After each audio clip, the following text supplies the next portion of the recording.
ମାଟିରେ ମିଶିଲାଣି ପ୍ରବାଦ ପୁରୁଷଙ୍କ ଓଡ଼ିଆ ଅସ୍ମିତା। ନମସ୍କାର ବନ୍ଧୁମାନେ, ଉପାନ୍ତ ଓଡ଼ିଶାରେ ଆପଣମାନଙ୍କୁ ସ୍ୱାଗତ।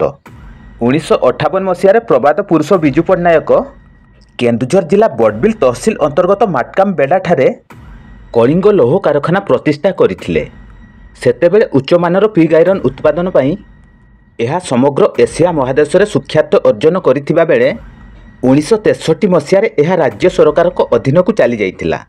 ତେବେ 1981 ମସିହାରେ ଏଥିରେ ସ୍ପଞ୍ଜ ଆଇରନ୍ ୟୁନିଟ୍ କାର୍ଯ୍ୟକ୍ଷମ କରାଯାଇଥିବା ବେଳେ 80 ଦଶକରେ ଏହା ରାଜ୍ୟ ସରକାରଙ୍କ ଏକ ଲାଭଦାୟକ ସଂସ୍ଥା ଭାବେ ପରିଚିତ ହୋଇଥିଲା।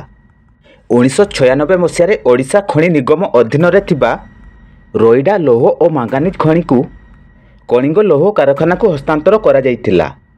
ମାତ୍ର 2000 ମସିହା ପରଠାରୁ କଳିଙ୍ଗ ଲୌହ କାରଖାନା କ୍ଷତିରେ ଚାଲିଥିବା ବେଳେ 2010 ମସିହା ବେଳକୁ ଏହାର ପତନ ଆରମ୍ଭ ହୋଇଥିଲା।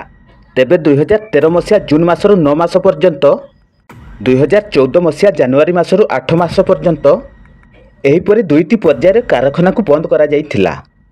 ମାତ୍ର 2014 ମସିହା ନଭେମ୍ବର ମାସରେ ଏହାର ଗୋଟିଏ ବ୍ଲାଷ୍ଟ ଫର୍ନେସ୍ କାର୍ଯ୍ୟକ୍ଷମ କରାଯାଇଥିବା ବେଳେ 2014 ମସିହା ମାର୍ଚ୍ଚ ମାସରୁ ଏହାକୁ ସମ୍ପୂର୍ଣ୍ଣ ବନ୍ଦ କରାଯାଇଛି।